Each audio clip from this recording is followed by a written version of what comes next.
애터미 회원 여러분 안녕하십니까? 끝이 없을 것 같던 겨울도 이제 끝이 나고 춘삼월 봄이 왔습니다.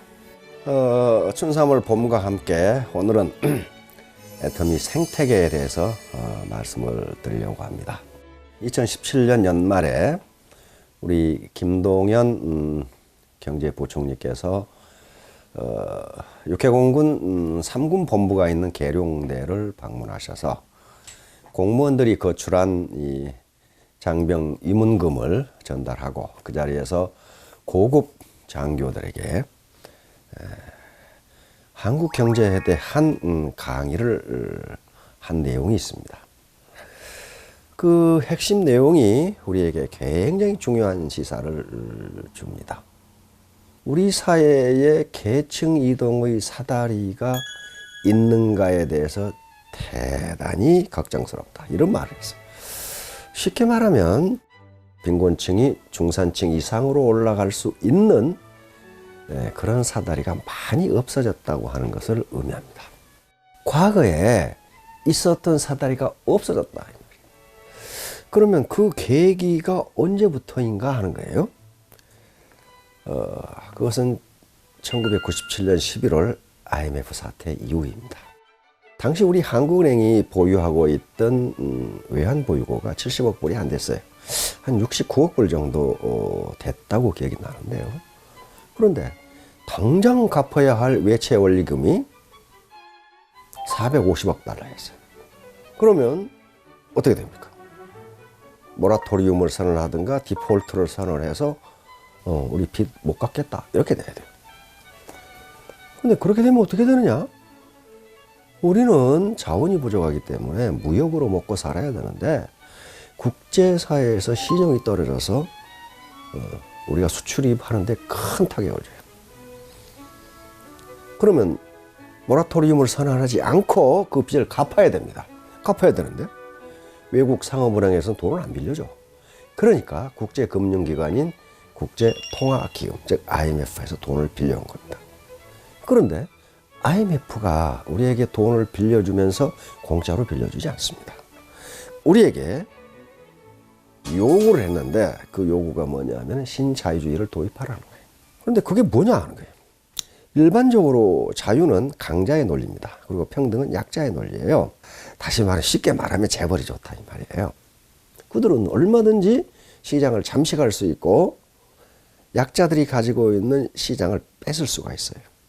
구조조정이란 이유로 대량 해고가 일어났고 새로운 일자리가 창출되지를 않아요. 그러면서 비정규직이 계속 늘기 시작하고 그 과정에서 임금 격차가 발생합니다. 그렇게 되니까 대학을 졸업하고도 쓸만한 직장이 거의 없어요. 이렇게 되니 3포니 N포니 하는 젊은이들이 절망하는 사태가 만들어집니다. 이렇게 되면 젊은이들이 열심히 일해서 연애도 하고 결혼도 하고 출산도 하고 집도 사고 자동차 사고 이래야 되는데 그걸 다 포기해버리면 한국 경제 성장 동력이 약화돼버립니다. 떨어져버려요. 고용은 더 안 되고 소득 분배는 더 안 되고 악순환이 계속됩니다. 그러니까 계층 이동의 사다리가 없어져 버린 거예요. 우리 생태계에 이상이 생긴 거죠. 그러면 한국 경제 생태계를 건전하게 다시 재생 또는 재건하지 않으면 우리 경제가 성장 동력을 회복하기가 어렵다는 겁니다. 그럼 어떻게 할 거냐? 그건 국가적인 문제 말고 우리 애터미를 보자 이거예요. 애터미는 현재 건전한 생태계를 가지고 있습니다. 동종 업종뿐만 아니라 업계뿐만 아니라 다른 산업에까지 이 건전한 생태계가 확산되어 나갈 수 있습니다. 그렇게 되면 우리 한국 경제 생태계도 점점 복원될 수가 있어요. 따라서 우리 애터미인들, 애터미 특히 사업자들은 이 생태계를 건전하게 보존하고 발전시켜야 할 사명감을 가져야 됩니다. 아놀드 토인비라고 하는 역사학자가 있습니다. 이 역사학자는 한 문명의 발전은 도전과 응전의 역사라고 그랬어요. 예를 들면 애터미를 둘러싼 환경은 계속 변하게 됐어요. 그래서 애터미라는 조직에 뭔가 새로운 걸 요구합니다. 이것이 환경의 도전이에요. 이 도전을 효과적으로 극복하면 이것이 응전이죠. 그 문명 또는 그 조직은 생존 발전하고, 효과적으로 대응하지 못하고 그 환경에 지배를 받아버리면 그 문명이나 조직은 쇠퇴 소멸하게 됩니다. 그런데 외부 환경의 도전 또는 외부 환경의 변화를 인식하고 그것을 극복하기 위한 창의적인 아이디어를 내는 사람이에요. 그리고 앞에서 끌고 가는 사람들이, 적응적 다수를 끌고 가는 사람들이 창조적 소수예요. 그럼 애터미에서 누가 창조적 소수인가? 그것은 바로 사업자 전체가 창조적 소수입니다. 그 소수가 외부 환경의 변화를 미리 인지하고 그것을 극복할 수 있는 창의성을 발휘해서 리더로서 앞에서 끌고 나가면 애터미 생태계는 건전하게 유지됩니다. 그러면 창조적 소수에서 발전하던 조직이 왜 망하는가 하는 거예요. 바로 토인비는 이야기합니다. 그 창조적 소수가 자기의 성취에 도취해서 지배적 소수로 바뀌었다는 거예요. 다른 사람의 말을 듣지 않고 시대의 흐름이라든가 지식의 빅뱅 이런 것을 전부 무시하고 자기가 최고라 생각하면 그 조직은 망한다고 그랬습니다. 그럼 왜 그러느냐? 그러게 되는 경우 거기에 피터의 법칙, 피터의 원리가 작동하기 때문입니다. 로렌스 피터 교수는 남가주대학의 경영대학원 교수였는데 이 양반이 조직을 연구하다 보니까 이상한 현상을 발견했습니다.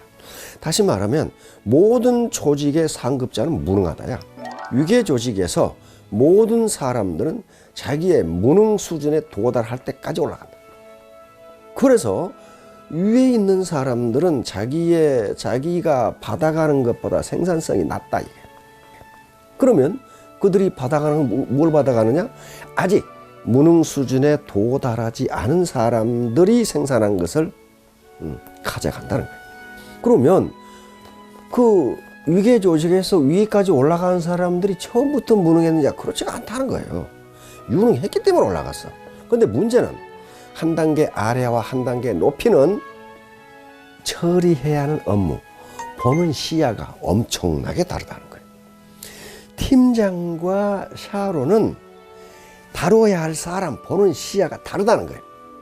그런데 팀장으로 있을 때 샤론에 올라가기까지 그 시야를 길러야 되는데 안 길렀다는 거예요.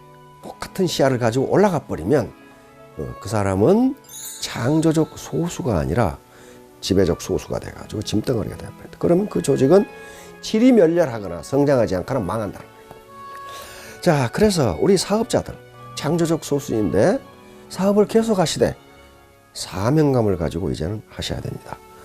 우리 사업자들은 모두 애터미의 건전한 생태계를 지켜야 할 사명을 가지고 계십니다. 학자들의 연구에 의하면 지금까지 공과 사를 조화시키지 않고, 다시 말하면 자기 개인 이익 극대화, 그것도 단기 이익 극대화를 추구하는 사람은 결코 크게 성공할 수 없다는 거예요. 그 역사가 증명한다는 거예요. 우리 애터미도 똑같습니다. 단기 이익을 극대화하겠다고 하면 장기적으로 반드시 큰 데미지를 입습니다. 결론으로 4가지만 말씀드리려고 합니다. 하나는 사업자들의 배려입니다. 배려.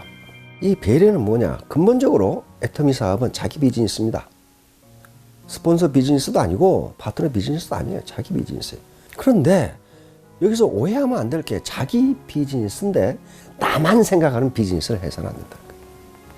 그래서 애터미에서 3대 문화의 하나로 동반 성장의 문화를 강조한 게 여기 있습니다.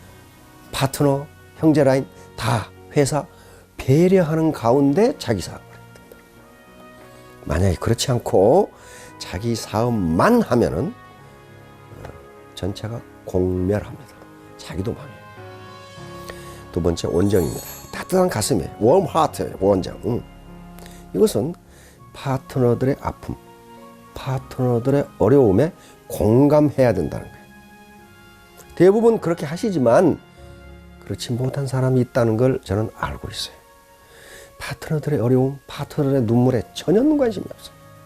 또 그 자체를 느끼지를 못해요. 느끼려고 노력도 안 해요. 게슈탈트 심리학자들의 실험에 의하면 따뜻한 사람이라는 그 한 가지가 그 사람 인격을 전체적으로 평가해 버린다고 그랬습니다. 그러니까 그 사람이 차가운 사람이다. 차가운 사람은 뭐예요? 파트너들의 아픔에 공감하지 못한다는 거예요. 자기만 생각한다는 거예요. 이렇게 되면 그 조직은 질이 멸렬해집니다. 크지를 않아요. 세 번째로 공부입니다. 공부는 쿨헤드, 머리 공부, warm heart, 마음 공부, 그리고 busy hand, 몸 공부예요. 이 세 가지가 조화를 이루어야 돼요. 알지도 못하는데 부지런하다. 그거 안 되는 거예요.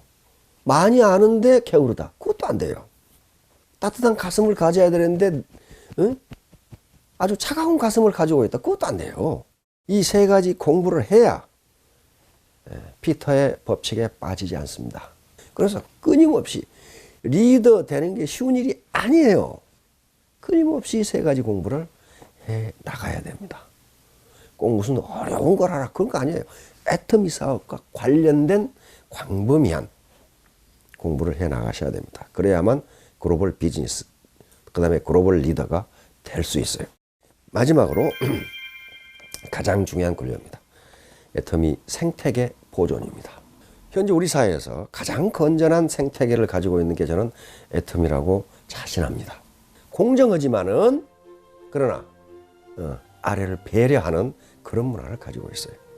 원칙 중심, 동반 성장, 그리고 나눔. 이게 되면은 생태계가 보존되는 거예요.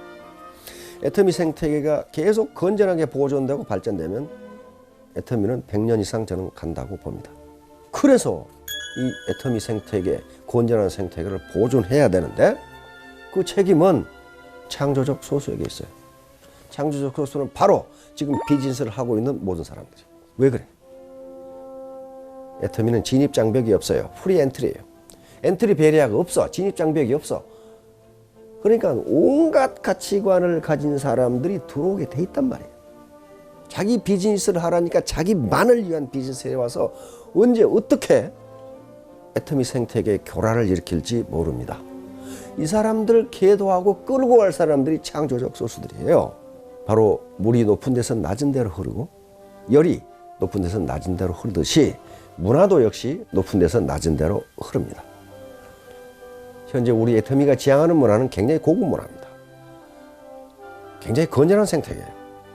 그래서 애터미의 생태계가 건전하게 보존되면 바로 한 점의 불꽃이 대지를 태울 수 있듯이 애터미라는 한국 경제 전체적으로 보면 아주 작은 불꽃에 불과하지만은 공정한 분배와 공정한 사업, 정직하고 선한 행동, 이걸 중심으로 생태계를 발전시켜 나간다면 우리는 2대 3대 상속이 가능하게 되고 한국 경제 생태계 회복에도 큰 기여를 하리라고 저는 그렇게 생각합니다.